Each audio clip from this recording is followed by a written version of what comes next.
خوای دفرمي صلى الله عليه وسلم من أراد أن يعلم ما له عند الله اگر دەتەوێ بزانی چیت هەیە لە لای خوای پەروەردگار خوای گەورە چی بۆ تۆ هەیە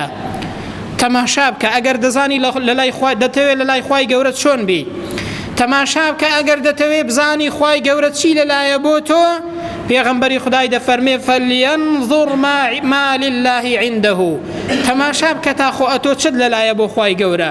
تاخۆ ئەتۆ چەندە خەمت خوای پەروەردگار و دینی خوای پەروەردگارە چەندە لە دڵتدا هەممی دینەکەت هەڵگرتووە خەمت دینەکەیە خەمت سەرکەوتنی دینەکەی و ڕەزامەندی خوای پەروەردگارە ئەگەر دەتەوێ بزانی خوای گەورە چی لەلایە بۆ تۆ تەماشاکە بزانە ئەتۆ چیت لەلایە بۆ خوای پەروەردگار بەڕێزان ئەوە چەند پێوەرێکی گرینگە تەماشاکە بزانە ئینسانێکی چۆنی بزانە خوای گەورە چەندە ئەتۆی خۆش دەوێت چی لەلایە بۆ تۆ ئەتۆش تەماشاکە بزانت چیت لەلایە بۆ خوای پەروەردگار